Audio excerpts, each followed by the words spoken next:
Andy Fence, and welcome back to another episode of the Uncharted Media Podcast. This is episode 33. I'm excited for this one. I feel like we've got some great news topics to go over, and a discussion that I'm actually really looking forward to hearing.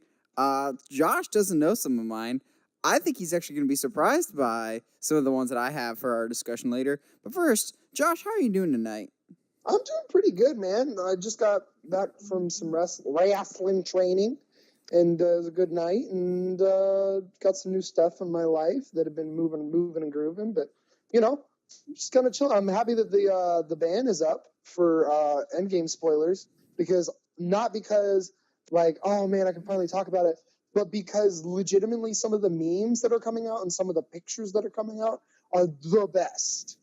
Oh yeah. Infinity War had some great memes, but now it's Endgame's turn. Now, before we get to our news, we actually have some bit of corrections from last week. I had not one, but two people correct me on two different issues. So let's go back and address some things. First of all, apparently in the final fight, we said that Hulk really wasn't much of a presence because of his bum arm, and I didn't really see him too much. Well, my mom went back to the movies and just saw it by herself and was like, no, Hulk was definitely there. He was being carried by Ant-Man, and he was in that final fight. So props to you, Mom, for the correction. Apparently Hulk was in the final fight and actively contributing. Oh, absolutely. Also, I'm going to have to go back and watch it, but are you seeing the Howard the Duck stuff? No. Yeah, Howard the Duck is in the final fight. Well, I mean, I don't really need another reason, but now I have a reason to see Endgame a third and fourth time. Yeah. So when the Ravengers come out, look for him because he's right there with a little Tommy gun. Huh. And our other correction comes from friend of the show, active listener, and has been on the show before, Nathan Neslo as we love to call him. He is our resident video game connoisseur, and so he actually was able to drop some knowledge on me later in the week about Sonic. So you remember how you and I were saying we had issues with the portal in the trailer, and like they were stealing that from Doctor Strange? Yeah. Yeah, so he messaged me saying that in the original Sonic, you would find bonus levels with rings that would get you to the emerald, something like emerald, chaos emeralds. Basically, and the way to find them was secret rings that would transport you to different locations. So, that being said, that makes a whole bunch more sense. Yeah. Huh.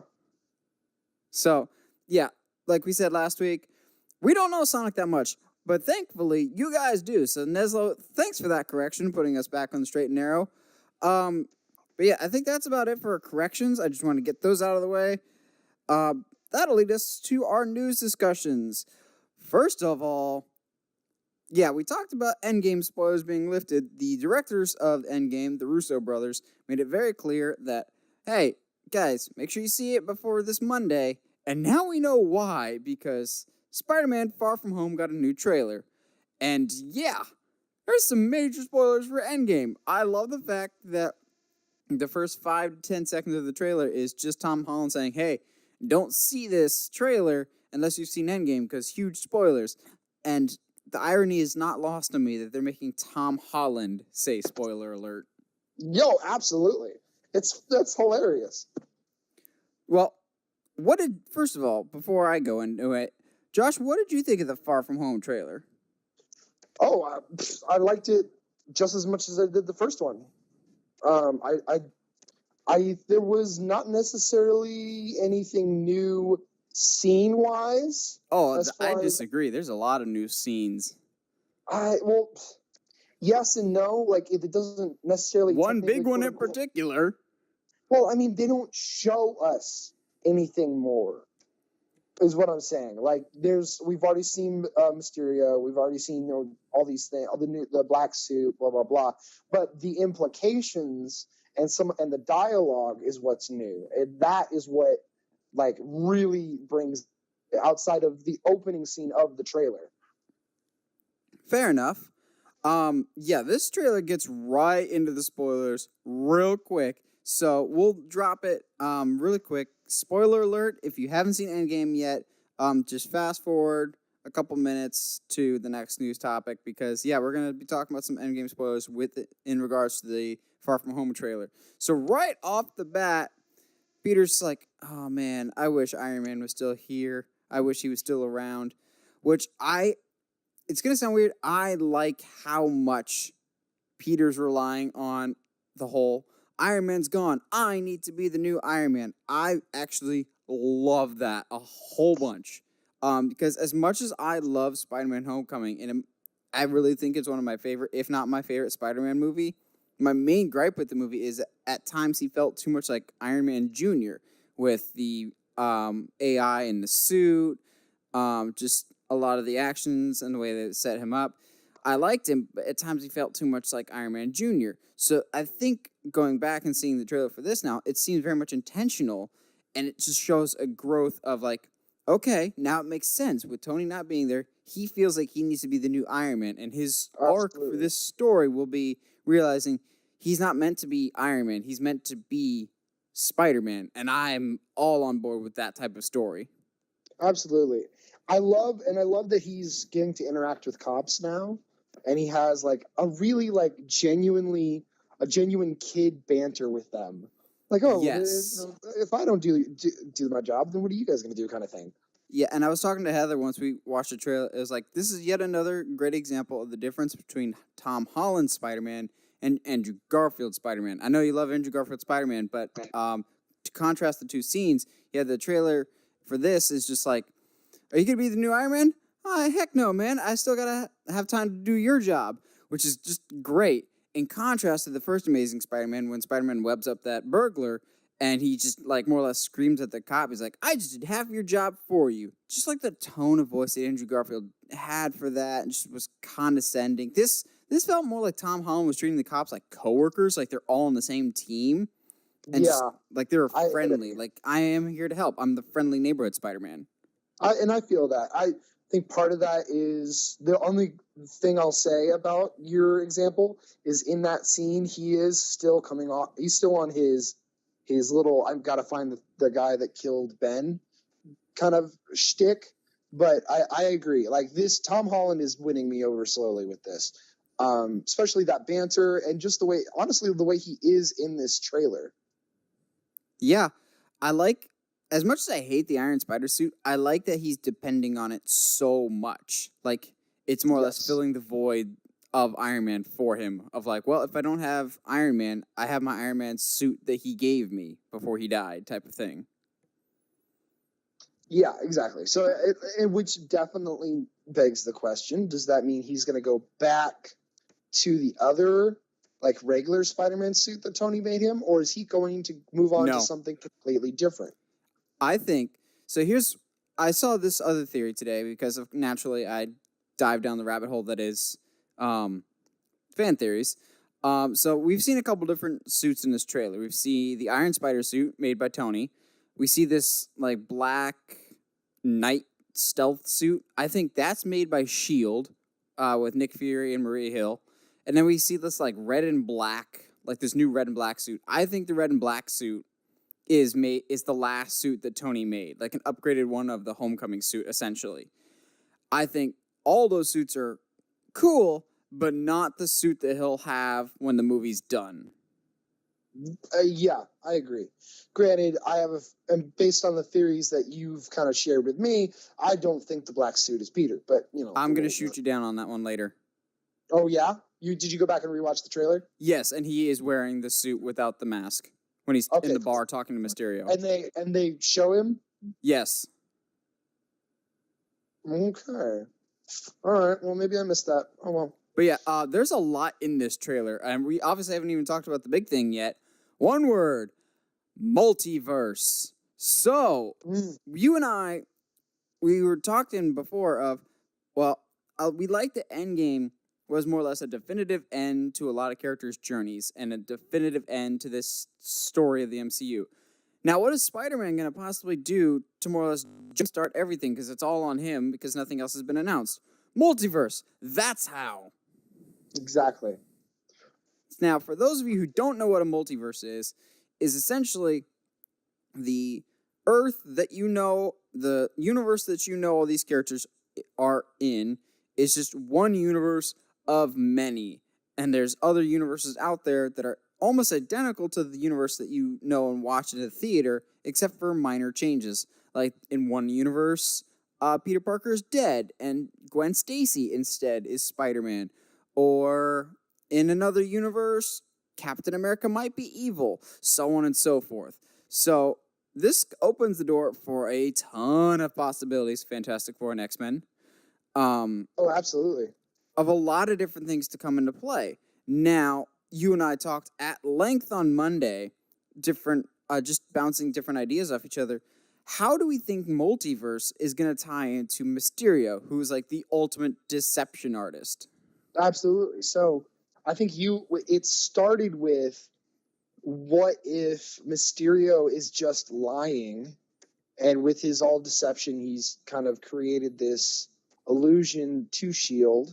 We'll start with that one. Illusion to S.H.I.E.L.D. that there is a multiverse, and he's lying that he's from a different universe, only to find out that there is a multiverse.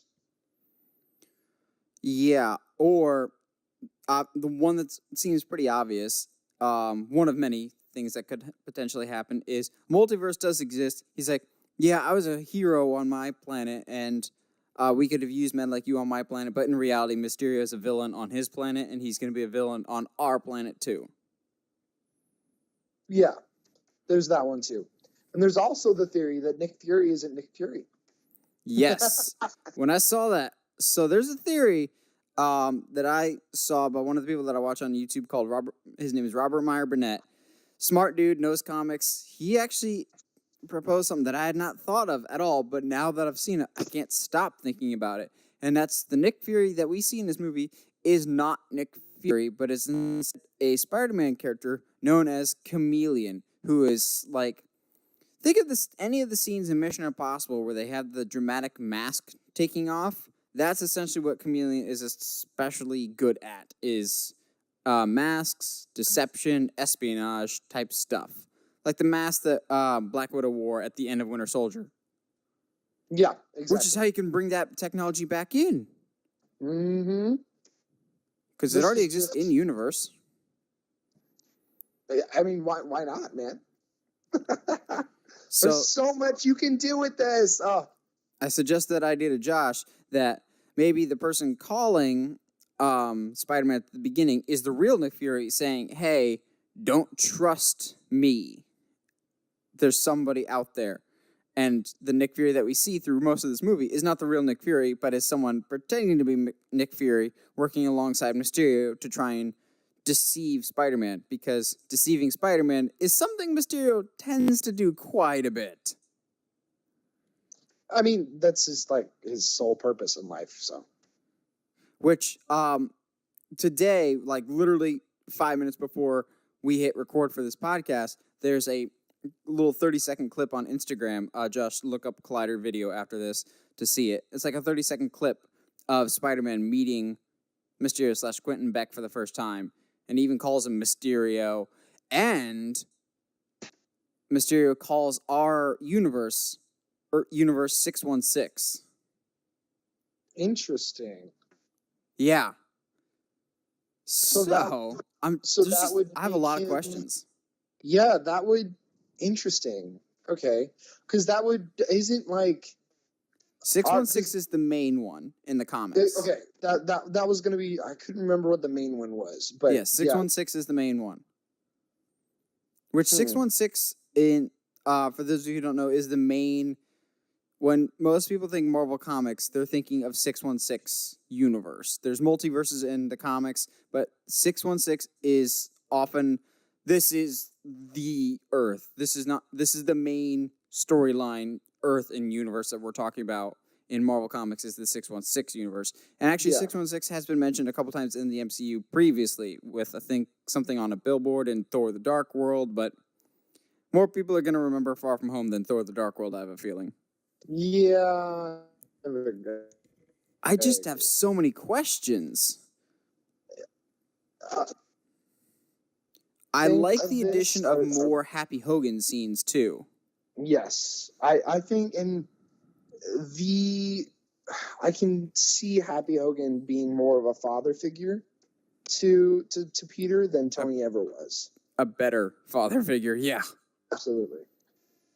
Now, So the last little bit from the Spider-Man trailer that I really took away from, besides seeing Flash Thompson get hit in the groin several times, that's just, I can watch that on repeat all day. absolutely.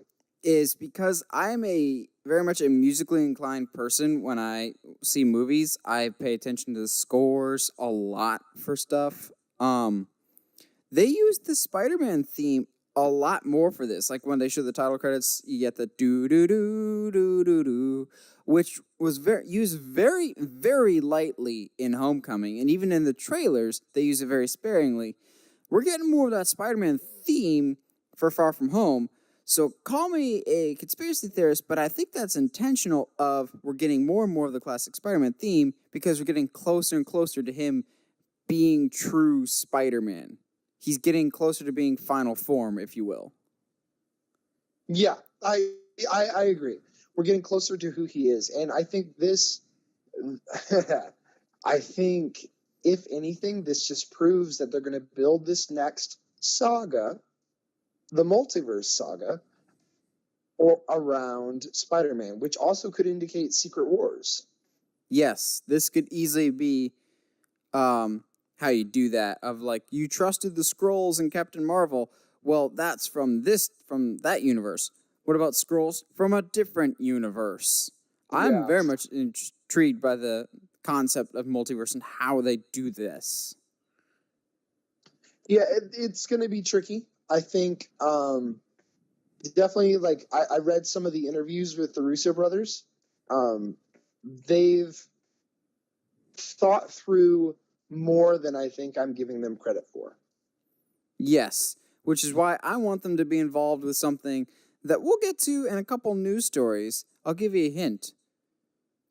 It may be a other big Disney franchise. Ooh. That I'll get to that in a couple other news stories. But anything else from Far From Home before we move on? No, man. I think this definitely raises good questions. Not like, what are they thinking? More like, wait, what does that mean for, the movie and where we're going? Yeah, for me personally, I was already super hyped for this movie because it's Spider-Man. I'll always see a Spider-Man movie.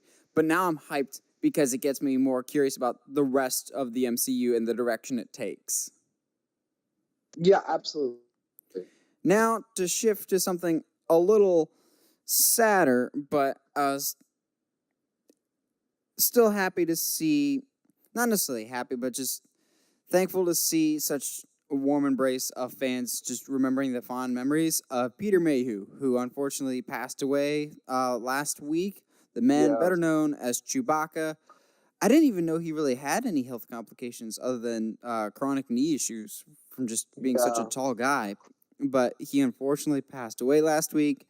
But all the fans really rallied together because Peter Mayhew was awesome, man. He was one of the best. I actually got the privilege of seeing him at Star Wars Weekends once. He was for a sit-down interview with James Arnold Taylor. The dude's a fan. He loved being Chewbacca. He loved fan culture. From every story I've ever heard about Peter Mayhew, he seemed like the nicest, most genuine, caring person, and there was no difference between Chewbacca and Peter Mayhew. Yeah, no, I agree. I think some of the coolest things I've seen were the appearance he was supposed to make this past weekend. They turned it into a memoriam, and then there was a box for people to be able to donate to his nonprofit. So it's been really cool. I saw a giant billboard on my way home from work the other night. That was like one of the light up billboards, and it had, rest in peace, Peter Mayhew. So like his impact will be forever remembered. His stamp on nerd culture will be impossible to wash away. Oh, absolutely. I've always loved Chewbacca. I don't think there's a single Star Wars fan who doesn't like Chewbacca. Everybody's got their favorites. Chewie's great, man. still to this day don't get how he doesn't get a medal at the end of A New Hope. That's just bogus to me. Yeah, absolutely. He was great. Chewbacca was great. Peter Mayhew absolutely was perfect for that role, but he was perfect just as an ambassador for the brand. He's always been tied with Star Wars, and he just seems to genuinely be happy about that. Some actors are not too happy about being typecast. He seemed always so happy and so thrilled to be in the Star Wars universe. We were happy to have him. He was just such a great influence in the Star Wars culture, and he will be sorely missed. He really will. Now, transitioning back to the MCU, Endgame, holy crap, it just keeps on trucking. This movie is now in under 11 days when it passed it. In less than 11 days, it has now become the second highest grossing film of all time. It has already beaten Titanic. And I said it before, but I'll say it again. Bring me Avatar! And I think the last time I looked at it, it only needed, I think, something like 7 million or something or 6 million or something like that to pass Avatar. No, probably 600 million. Probably. I don't know. I'm not good with numbers, so. But to me, this means it's not a matter of if, but when.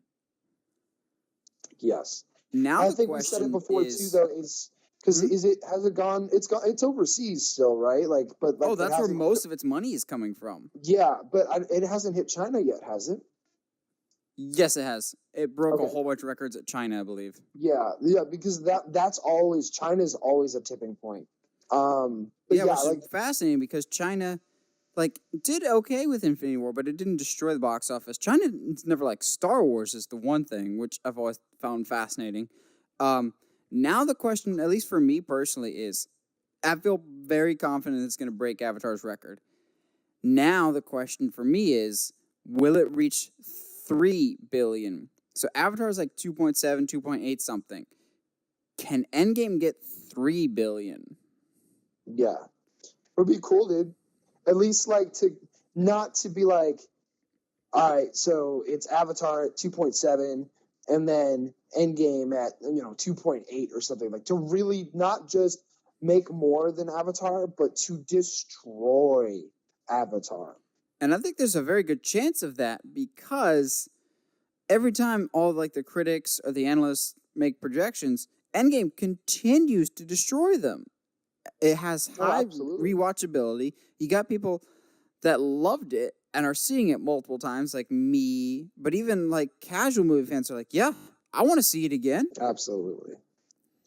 Now, Disney also, earlier today, I don't know what prompted them to do this, but they released their film schedule for the next several years.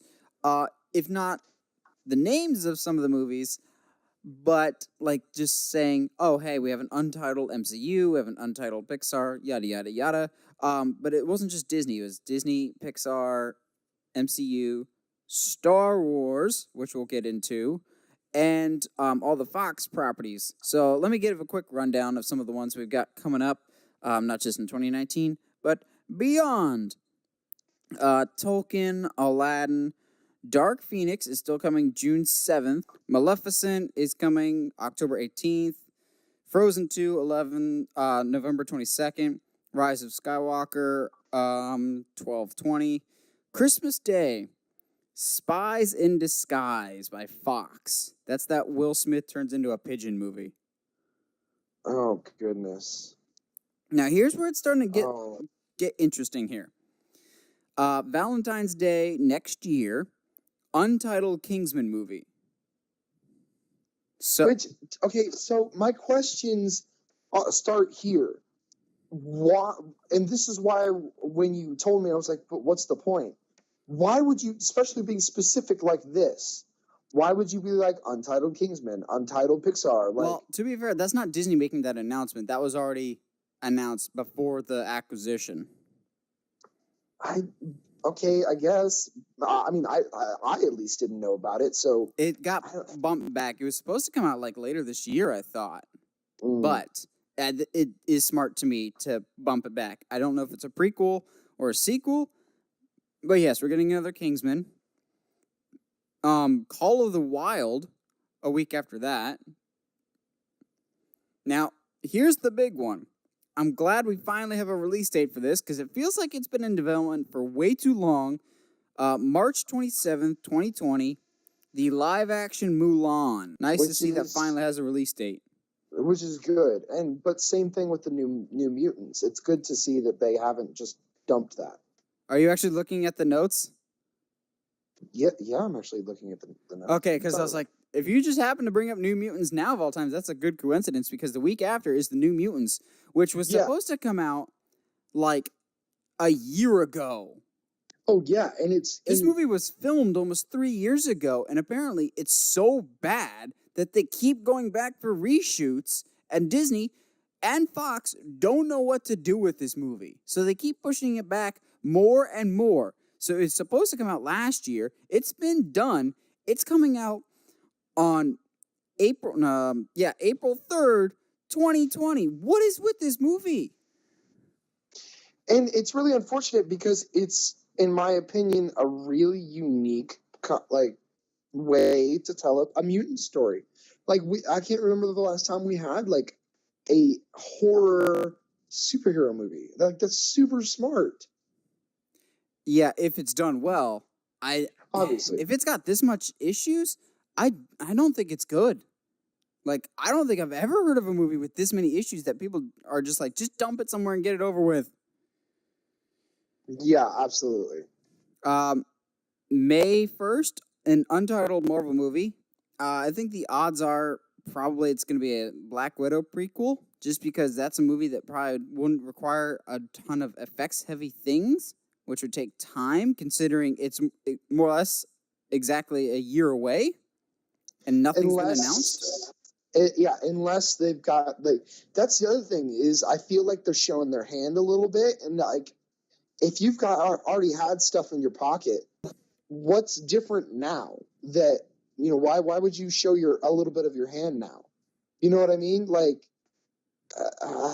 I'm coming across that I'm mad that they released this, and that's not the case.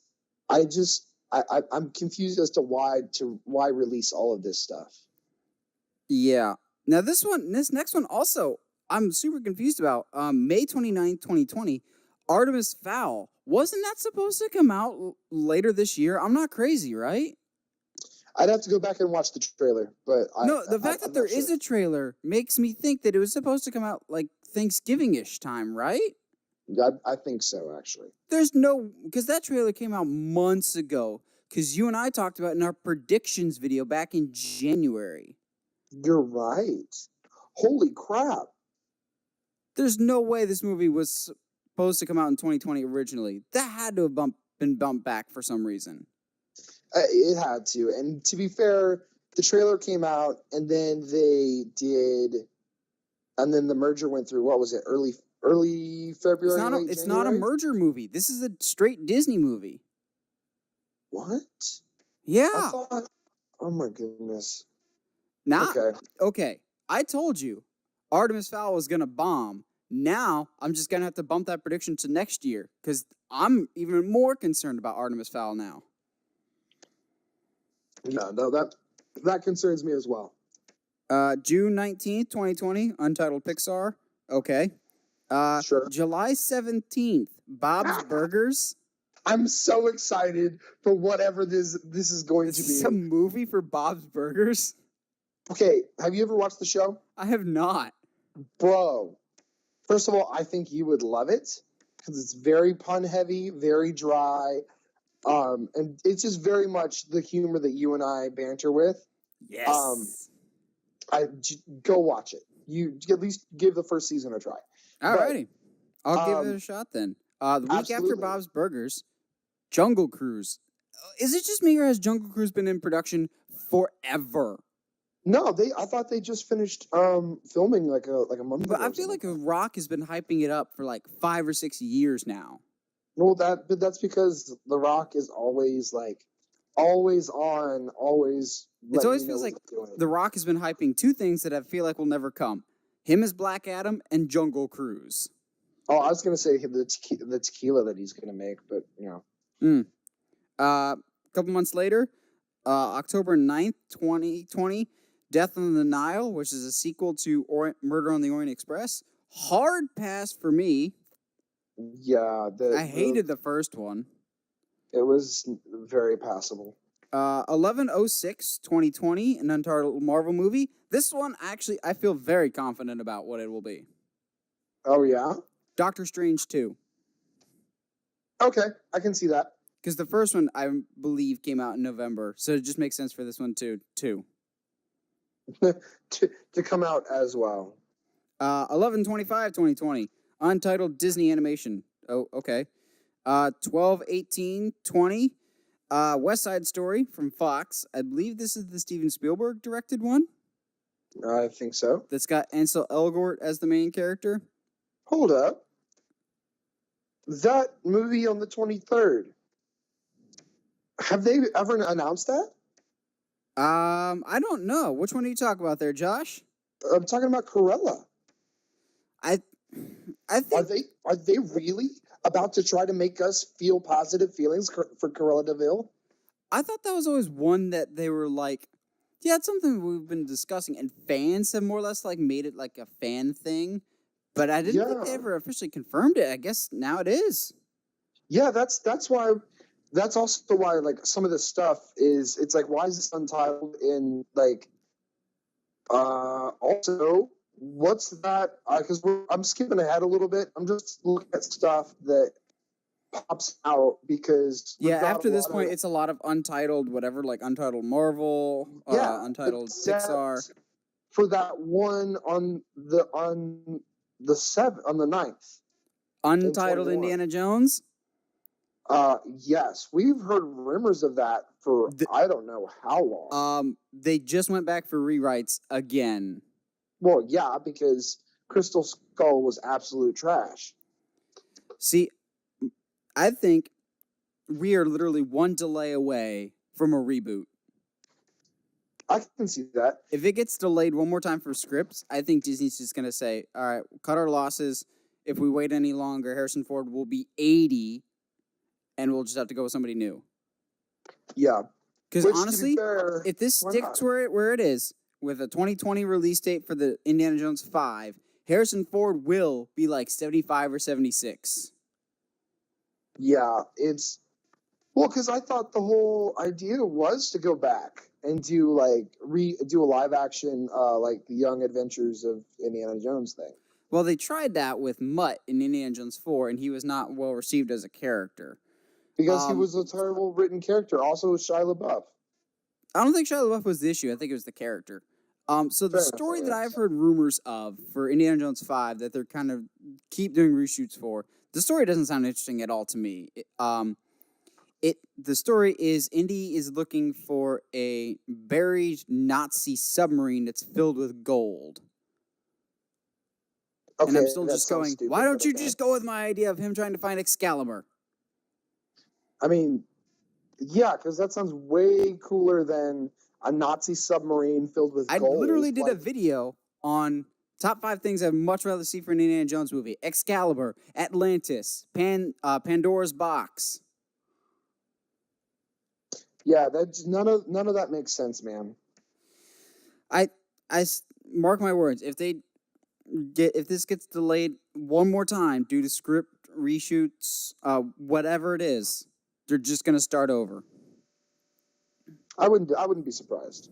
So we have more Untitled Disney live action, Untitled Marvel. Yeah, now 12/17/21. Avatar 2. Yeah. So for the next few years after that, every Christmas we're either going to have an Avatar movie or a Star Wars movie. I think one of them is going to do significantly better than the other. Well, we shall see, man, because it kind of depends on where they go with the Star Wars films. Oh, and that's where I bring the Russos back into it. Of course. Like the Russos, I go full circle with my conversations. So the rumor right now is that these Star Wars movies, there's 3 of them. So it very well might be a trilogy. The trilogy that's currently rumored to be being worked on by Benioff and Weiss, the two guys who are, I think, either writers or producers for Game of Thrones. They're supposedly working on a Star Wars trilogy. The prevailing rumor right now is that it'll be set in the Old Republic. Now, where do the Good. Russos come into this is I don't think there's a single team or directors that would be better suited for a Star Wars trilogy set in the Old Republic than the Russo brothers. I agree. And I think the Russo brothers, of all people, would do their homework. Yeah. They're super fans. It's just,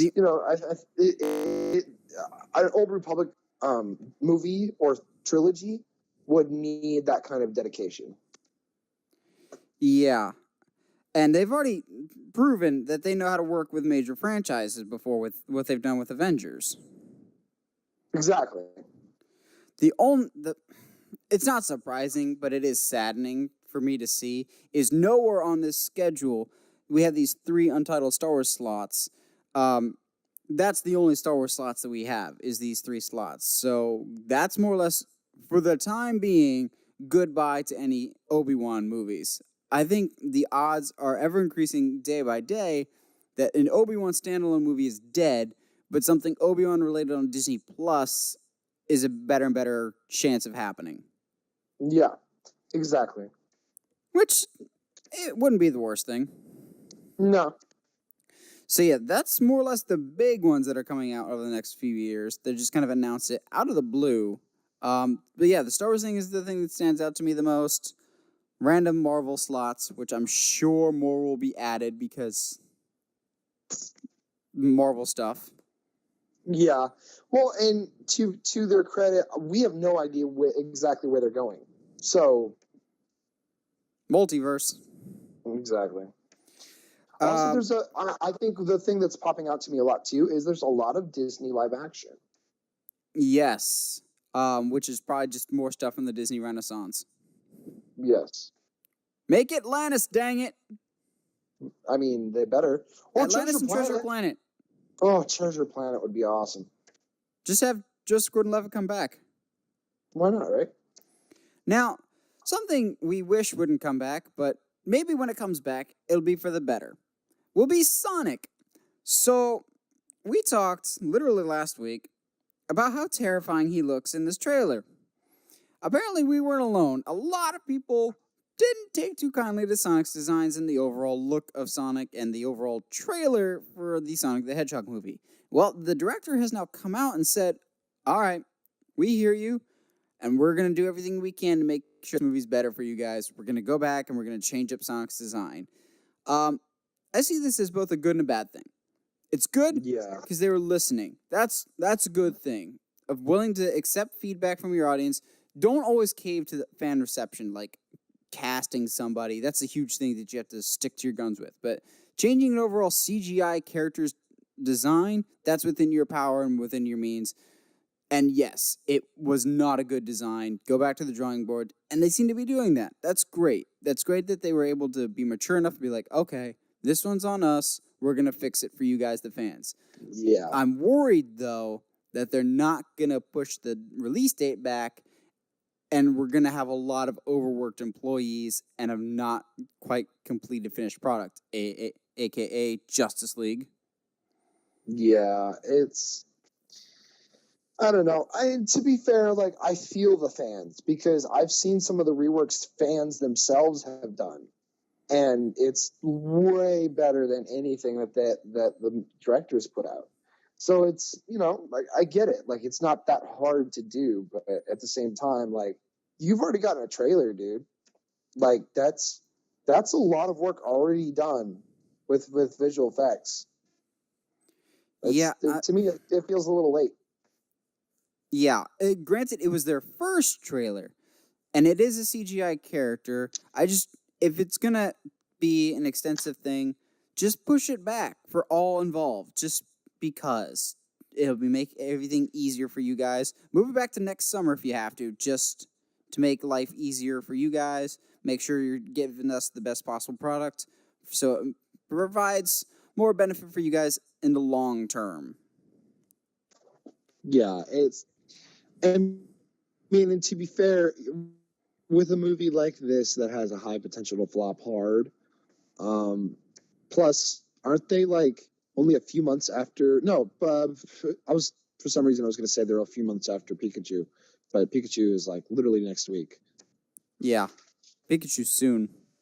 I'm so excited! Oh my goodness. Speaking of long term, Chris Hemsworth is thinking long term because he has just signed on for more Thor appearances. And yes, more Thor is always good Thor. We're the Asgardians of the galaxy. Yes, I'm so excited. Please. Mainly because the comedy that's going to happen between Drax, Thor, and Pratt, like those guys will feed off of each other so well. Oh gosh, yes. It seemed like Chris Hemsworth, and he has said as much in interviews, that he was just getting tired of the character after a certain point. I mean, I would be too after seeing Thor the Dark World. But Thor Ragnarok seemed to give him new energy and new life. So whether that means we're actually getting a Thor 4, or if he's just going to be lumped in with the Guardians of the Galaxy now, I don't care. I want to see more Thor. I enjoy Fat Thor, In Shape Thor, just any form of fun Thor, I'm so down for. Yes. Thor. Now, the question is, could we get like a Thor Valkyrie movie? Just the two of them? I think maybe it could work. But honestly, as a character, Valkyrie doesn't need Thor. If you told me a Valkyrie movie's coming out, but it doesn't have Thor in it, I'm still seeing it opening weekend. I like Valkyrie that much as a character. Oh, absolutely. And I like where she is at the end of Endgame. Now, if you can get Valkyrie, I know there's it's a hot button topic in the comics at least, but Jane Foster, his love interest, at one point became Thor. If we could switch that out and make Valkyrie the new Thor, I would actually be okay with that. Valkyrie wields Mjolnir at some point. I mean, I don't see why she wouldn't too. She seems worthy to me. Yeah. That's just me spitballing, but more Thor, considering everyone else of the original people won't really be involved too much anymore. It's nice to see at least one major character still sticking around. He's got to catch up to Captain America and Iron Man's 10 roles. He's only been in 7 appearances, so he's got to catch up to them first before he can retire. Yeah, absolutely. But more fun Thor, please, and bring back Taika Waititi and Korg. There's no way. Oh my goodness, how awesome would it be if Thor and Korg are with the Guardians of the Galaxy? Korg meets Groot. Or Drax. That would be great. There's so much comedy-wise you can do there. You can't see me because I move so slowly. Really? That's fascinating. I must have powers too because I could see you. Right there. Yeah. Oh gosh, dude. Imagine if Korg introduced Drax to Fortnite. No. Who is this peasant that ridicules you on the mobile device? Oh man, that could be a lot of fun, honestly. I just want that as a short series on Disney Plus. Well, because we can get anything we want on Disney Plus now. Korg and Drax as roommates. Oh, jeez. I'd watch the crap out of that. Not unlike me watching the crap out of Cobra Kai. Oh, totally. Segue. So every time you say segue, I picture Ollie Davis. Exactly. So segue. For those of you who don't know, Cobra Kai is a hit show on YouTube Red, which sounds a bit like an oxymoron, but it is actually a good show. So this show essentially is what happens to Johnny Lawrence from Cobra Kai in Karate Kid and Daniel LaRusso from Karate Kid 20 years later. And oh my gosh, if this isn't one of the best shows on TV, period. This show is fantastic. And it just got picked up for a third season, which is great because I really need some answers and resolution after the season 2 cliffhanger. And for those of you who don't have YouTube Red, as it's a subscription service that I think is absolutely worth the money, Cobra Kai will actually be available for free in the fall. I'm assuming to try and help boost the numbers and get people more interested in YouTube Red. So if you have not seen Cobra Kai, one, I got YouTube Red just to watch Cobra Kai, and it has not disappointed me. The show is great. YouTube Red as a whole is a great service because I get Google Play Music with it too. But holy crap, Josh, what do you know about Cobra Kai? And have you seen any of it? I haven't seen any of it. Well, this fall, actually, you can get caught up because trust me, I know you don't like Daniel LaRusso. You will love Cobra Kai. Fair enough. To be fair, I don't like the Karate Kid movies because Daniel is pictured as the hero when he's actually like the worst person. Which is why you'll like Cobra Kai. There is no good guy and bad guy in this. Everyone is in a gray area, including Daniel. Good. Like, you actually root more for Johnny than Daniel. I always rooted more for Johnny, but yes. But you'll root for him even more in this of, like, everyone is in this gray area of you think you know the character, but then something will happen that you immediately kind of feel bad for them, even Daniel, Johnny. Or there's a certain character. Okay, do you care if I spoil anything for you? No, no. The end of season 1, Sensei Kreese comes back. Okay, yeah, I think I saw something about that. And Sensei Kreese, obviously from the original Karate Kid, is one of the most evil and demented villains in 80s movies ever. There's certain scenes that they have him do in season 2 that you actually understand why he is the way he is and actually sympathize with him. You sympathize with all the characters at some point or another. These characters are so well defined and so well written and so well acted. It's, if ever there was going to be a compelling like double turn, which is always a narrative device that I wish more things would implement, Cobra Kai could do it effectively. There's times that Johnny's the good guy and Daniel's the good guy. Or sometimes one's the good guy and one's the bad guy. I cannot praise Cobra Kai enough as a show, and more people need to check it out. That's why I'm really glad it's just going to be free for people to check out in the fall.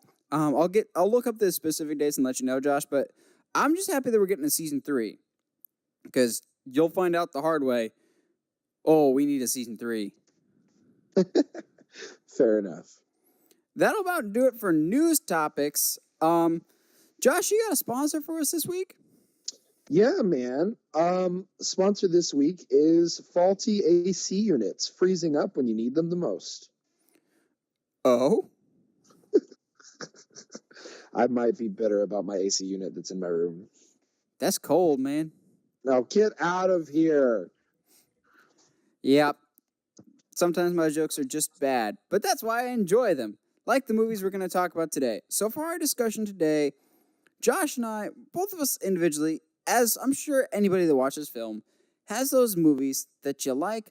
You don't really know why you like them, but you do. And you may or may not be the only one that likes them. Guilty pleasure movies. Movies that tons of people hate or are widely regarded as bad movies, but you, for some reason or another, like them and enjoy them. You can't, for this list today, you can't ironically like them like I do for Wicker Man or The Room. You actually have to find genuine enjoyment out of these movies.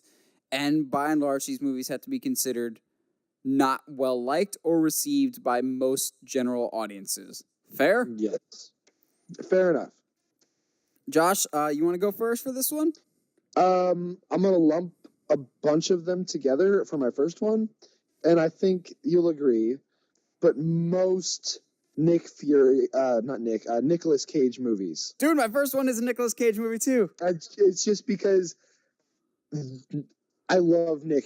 I love him so much. But please tell me your number one movie is the same one that's at the top of my list. They're all terrible. They're absolute trash movies. Except for one of them that I think you're talking about. Do we have a connection to it? Maybe. Are we talking about Drive Angry? We are talking Drive Angry. Yes. That's literally the first thing I put on this list. It's okay. For those who don't know, Drive Angry is a terrible movie, and there are times where it uses visual effects, and they are not good at all. Like But Nicolas there Cage's is- hair. or the time they try to flip a car over all those police cars. Everything looks terrible. However, it is so entertaining.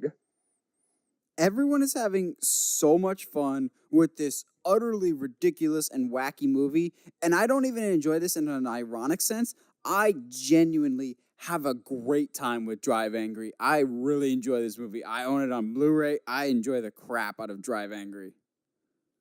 The fact that it opens with Nicolas Cage's character, and let's just be real here, we're just going to call him Nick from now on because He he's escapes always- hell, doesn't he? yes, He drives not out of hell. he doesn't just escape out of hell. He steals a car in hell and then escapes hell in that car. What? None of it makes sense, but you're having so much fun you don't care that it doesn't. Oh man, it's just it's such a good time. You got other Nick Cage ones, I'm assuming? Let's see. What else do we have? Can't be ironically, Yeah. which is most of the Cage movies for me, pretty much. Yeah, the Drive Angry, I think, is really one of the only ones that's like absolutely terrible but really enjoyable.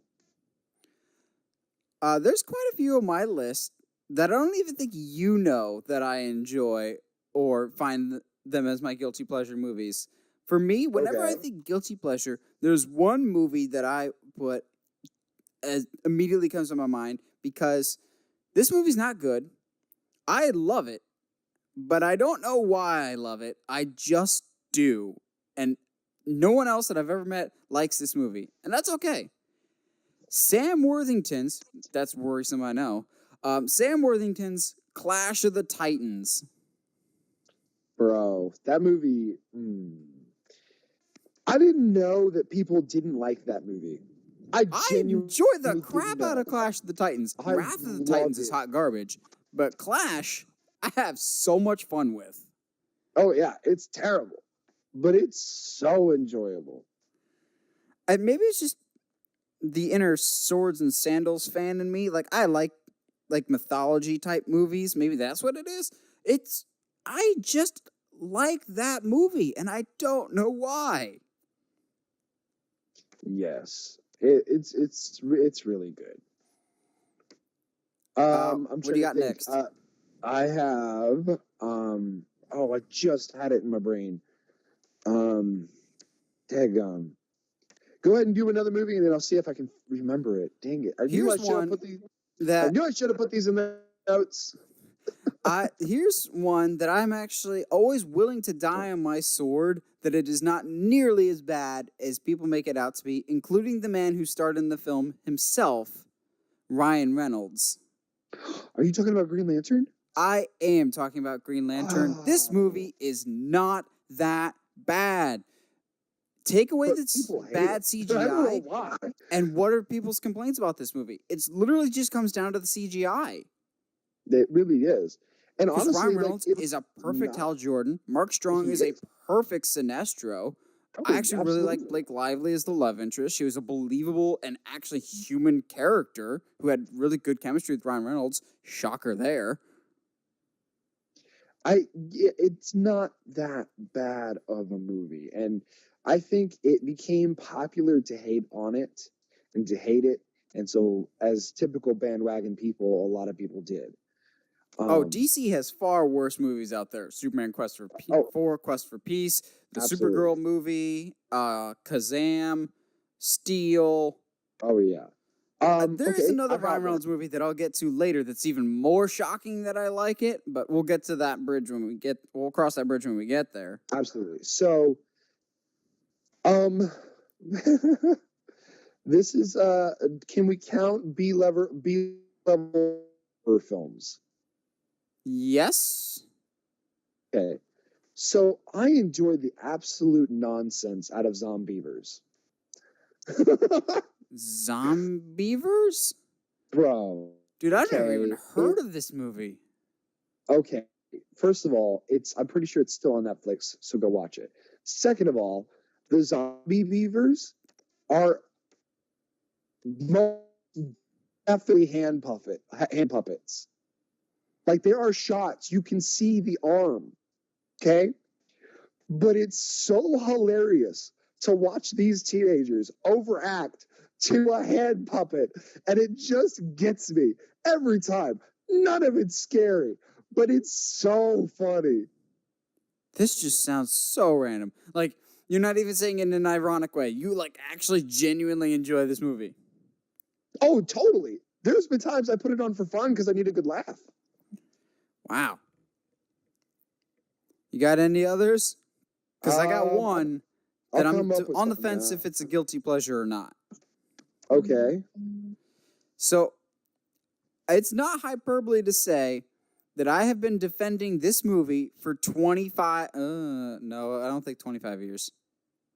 20 years. 20 years. Been defending it since you were 2? I've been defending this movie for 20 years now, and I'll say it is the best of the Star Wars prequels, The Phantom Menace. Oh, okay. I'm with you on that. I really, really enjoy The Phantom Menace. It is my favorite of the prequels. I know people like to hate on the prequels, and I absolutely can get why. It's really not that good. I don't know why I like Phantom Menace, other than the fact that I saw it the day I graduated from kindergarten. So Phantom Menace was the first Star Wars movie I saw in theaters, and I still have that connection to it. It's not a great movie. I will still watch it whenever it's on. Sometimes I'll just be like, you know what? I haven't watched Phantom Menace in a while.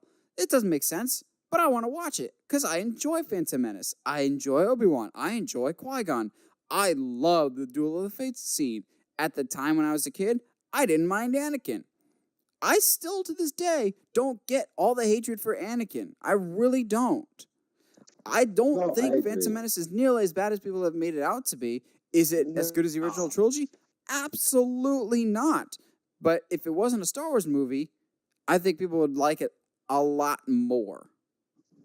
Well, I think a lot of it stems from, this was the first thing we've seen since the original trilogy. And they're right. Like, it's not a good movie. I would say if it's a Star Wars movie. But, dude, it's enjoyable. I'm with you. So, on that vein, though, I will... I'm going to say that, actually, the Clone Wars is my favorite. Really? Sequels. Yes. And it's really funny to me because that's the one that's universally considered by a lot of people to be the worst of them. Yeah, it's so hated, the movie at least, is so hated that people often just forget that it even was released theatrically. Yes. And here's the thing, man. Like, I think for me, it's the only Star Wars film that is actually a war. Like political and otherwise, in my opinion. Like, it's the only one. They have the biggest battle. I mean, I don't know, man. I enjoy the action quite a bit, and I think the final fight with the first time we really see Dooku fight is, I enjoy it a lot. I think it sets Anakin's character up, because really without that battle, like, where does Anakin go? But I don't know. I enjoy it, and even if it does have that terrible "I hate sand" line. That's Attack of the Clones, man. Yeah, that's what I'm talking about. Did I say Clone Wars? I said Clone Wars, didn't I? Yeah, that's what I'm like, Clone Wars? Really? I mean, you mean Attack of the Clones? Really? Yeah, I mean Attack of the Clones. Really? That's interesting. Yes. To me, Attack of the Clones is absolutely the weakest of the prequels, bar none. I enjoy the ever-living crap out of it. Well, if you like Attack of the Clones, then I have something I have to get off my chest for my next guilty pleasure. Uh-oh. One that I hated. I've had a bit of a journey with this movie. I liked but didn't love it when I saw it in theaters the first time. I grew to hate it over the years, primarily just because of the reputation it has among other fans. So for a video, I went back and watched it, and I didn't hate it. And the more I rewatch it, the more I'm going, this really is not bad at all, and it's not nearly as bad as people make it out to be. Spider-Man 3. I know, we're going to have some interesting discussion on this one because you have a very different opinion about this one. Spider-Man 3, to me, in terms of looking at it, if you watch the whole Spider-Man trilogy back to back to back, it's not that different from what we were presented in the first two films, other than take out anything with Venom. And it's a pretty solid movie, actually. You have, if you don't have the Venom suit or Venom at the end, you just have Peter Parker worrying about Sandman and New Goblin. That's a much more streamlined, simplified story. And for the first about half of the film, it plays just like the first two. It's only when we get Venom stuff that it starts to get complicated. And even then, it's not nearly as bad as people make it out to be, other than the strut stuff, which has been explained in a really good way of Peter does this really obnoxious dance and cockiness because he thinks that's what cool people do, but he's not a cool person, so he doesn't know how cool people act. Doesn't make that scene any more bearable to watch, but Spider-Man 3, I don't think is nearly... I've grown to appreciate it more and more. I know almost everyone involved with that movie hates it. I don't think it's really nearly as bad as people have made it out to be. There's still a lot of good stuff to be got out of that. Yeah. All right. Let's. I'm gonna take us back to horror for a second. Oh boy. And I think you're gonna laugh at me because I think you know what's coming. We did a series called 5 Good Things. The Happening? No. Screw that movie. Oh no. I know where you're going with this. And we have, for Halloween, for October, we always did, horror films. And let me tell you, there's some doozies, but none was more enjoyable for me than Jason X. Oh, that's not where that was going. Where'd you think I was going? Resurrection. Oh, I mean, but everybody knows that. Everybody already knows. You've barked up that tree plenty of times that you like exactly. Resurrection. Oh, dude, I almost put Jason X on this list. I love Jason X. It's fantastic. It is terrible, but it is fantastic. So, I had this realization watching it maybe a second or third time. You know what Jason X really is? What? It's an R-rated version of Xenon Girl of the 21st Century. Yeah. Because it looks exactly like all those sets. The characters are like stupid and ridiculous. All the costumes are dumb. And it's set in the future. It's literally a slasher of Xenon. Well, and the thing is too, like, the concept itself is terrifying. What if, this incredible serial killer became filled with nanites and legitimately couldn't die? Like, that's terrifying. I'm just mad with the Friday the 13th game that will never get the Jason X skin or the level because of the lawsuit. Yes. And believe it or not, I don't blame the people in the lawsuit. I blame the video game developers. Because they had plenty of time to fix and get into the game before the lawsuit went into effect. But they chose to more or less take their time so they wouldn't have to get it out in time. Yeah. The big thing, I think the pinnacle scene for me in Jason X that makes me fall in love with that movie over and over and over again, no matter how terrible it is when they, in order to buy time, they put Jason X in the hologram room. And he's got this girl, this hologram girl, in a sleeping bag, and he's hitting her against a tree, and comically, all you hear is the girl go, "Ow, ow, ow, ow!" It just gets me every time. I genuinely think they're trying to make Jason X a comedy. Like, they're actually trying to make you laugh at times. Oh, I agree. There's genuine times in that movie where they do that. Anybody that doesn't give credit where credit's due with some of the kills in Jason X is just lying to themselves. When Jason kills the person with dry ice, tell me that's not the best kill in the whole franchise. Oh yeah, or even the one where he throws I think it's a girl over the railing and she lands on the drill head and just kind of spins slowly down it. Like there's some great kills in that movie. Yeah, and people just are like, it's not nearly the quality of the originals. Well, none of the originals are really that great either. So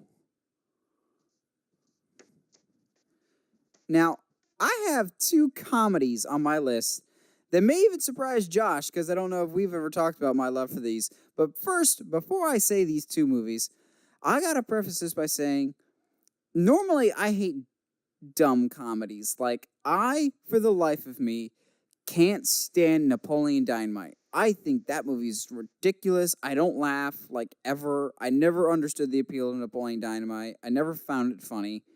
However, I adore Nacho Libre. Yes. There's some really good jokes in Nacho Libre that I will always laugh at. One in particular, the scene where his robe catches on fire and they all discover that he's a wrestler because he's got his gear on underneath the robe. He's like playing tetherball with some kids, which is, I guess, a crossover from Napoleon Dynamite, and his shoe falls off. And they never bring attention to it. They never address it. He just has one shoe for the rest of the scene. When he runs away from the monastery, he still doesn't have his shoe, and no one talks about it. Mm-hmm. It's just little jokes like that that really work. It's still my favorite Jack Black movie, even above Tropic Thunder. I think I like Tropic Thunder more as a movie, but I like Jack Black's role in Nacho Libre better. I don't know what it is. I will always get a kick out of Nacho Libre. That's fair enough. I mean, Jack Black in general has like a key to my funny bone. And I think that man's hilarious. But yeah, it's not my favorite Jack Black, but I'm with you on that. Like he's a really funny guy. There is actually one more Nicolas Cage movie that I forgot to talk about. Con Air. Enjoy. No. You're just throwing words out there, man. And really, Con this Air's shouldn't great, but bad. This shouldn't be a surprise to you on how much I enjoy the first Ghost Rider. Oh, yeah. That movie is terrible, and everybody hates it. Nicolas Cage hates it, but I think it's so cool. That movie was forever ruined for me when I was watching the Nostalgia Critic review of the first one, when he points out, wait, is he eating jelly beans out of a Mardi Gras cup? Not a Mardi Gras cup, martini glass? Yeah. For no reason, while watching monkey fails on YouTube. Yeah. I don't understand why you're fighting this. I'm just confused, man. The whole movie is confusing. Yes, not as confusing as the sequel. I mean, that's also true. But I enjoy that one ironically. I think I have more fun with Spirit of Vengeance than the original just because of how bad Spirit of Vengeance is. Oh, I agree. Now, I have a comedy that I don't even think you know about. But I, for the life of me, can't figure out why I enjoy this movie, but I do, and it will never fail to make me laugh. The Benchwarmers. Yes! Absolutely! I don't know what it is, but the Benchwarmers will always make me laugh. Considering I don't really care that much for David Spade or Rob Schneider, I laugh my head off every time I watch it, and I don't know what it is. Yeah, it's a great... I hate Rob Schneider. Like, genuinely hate him. And he's hilarious in this movie. Everyone is. I love the part when they have the picture on the mound, and he's just like, "Are you 12?" The umpire goes, and he's just got this little crayon slip that says, "I am 12" with $20 attached to it. That gets me. That makes me laugh. Or the weird kid that's afraid of the sun. Oh man, and he gets over it, but then he eats he eats sunscreen. Yes. And then isn't he like it changes to like where he's like afraid Yeah, now of he's the moon or afraid of the something? I don't moon. know. Yeah. I don't get it, but it I mean always makes me that's laugh. like that's like me and my brothers. I mean, Hot Rod is generally not enjoyed See, from what I have found. I've found quite a few people that like Hot Rod actually, but nowadays it's hard for people to remember what it was.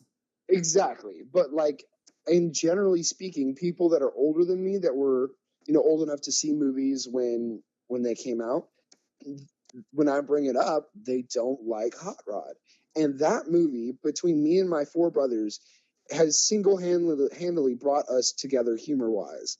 And even my mom is on board most of the time because we'll just quote it and she'll get on board too. Like that is to us that's our guilty pleasure family movie, which is hilarious because that is not a family movie. Oh, definitely not. Do you have any others? Because I saved my most out of left field and probably my most surprising, considering me. My most surprising for last. Do you have any last minute ones? Not really, man.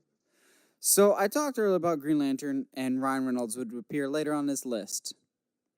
You can kind of guess where I'm going, but you're probably just sitting in disbelief if he wouldn't. I will stand on my hill, proudly proclaim as the idiot that I am, that I don't know what it is, but I like X-Men Origins Wolverine. Oh, absolutely. I don't know what it is. I genuinely, not ironically whatsoever, I have a great time with X-Men Origins Wolverine, bad effects, and bad Deadpool and all. Well, and I enjoy Gambit even. Gambit, yeah.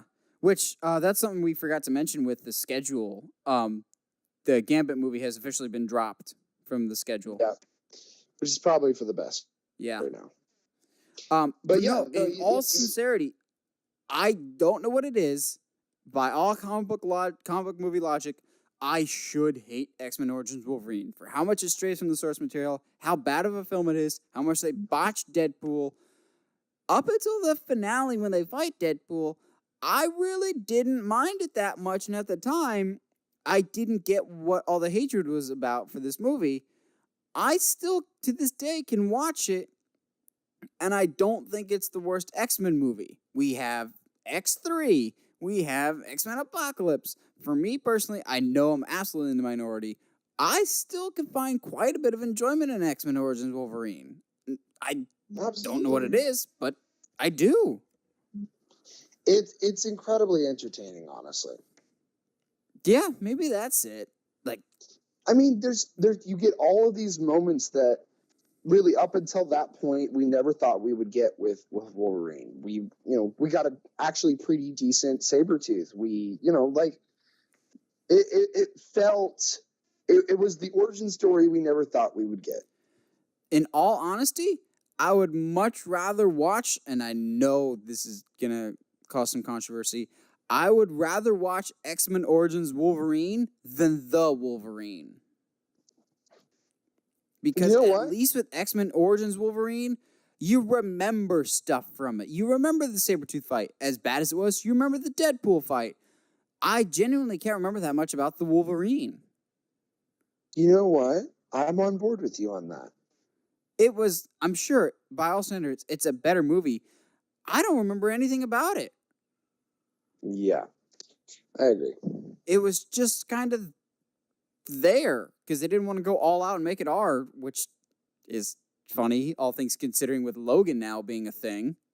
Well, and not just that, but like it actually felt like the story needed to go that far. Yeah, it felt like they were holding back for the Wolverine, whereas X-Men Origins Wolverine, it's balls to the wall nuts, but it knows it. It kind of feels like it knows what it is. Absolutely. And I'm much more okay with the movie knowing what it is and just being out there and ridiculous than trying to be something it's not. Yeah. Yeah, I think that'll be my most out there guilty pleasure. You watch, everyone that listens to this is just going, these guys are idiots. Why do I listen to them? That's just Yeah. us. Well, what do you guys have for your guilty pleasures? What are some movies that not a whole bunch of other people you've ever met really like them, but you have a soft spot in your heart for them? Let us know in the comments below. I always love hearing people's guilty pleasures. Let me know in the comments below.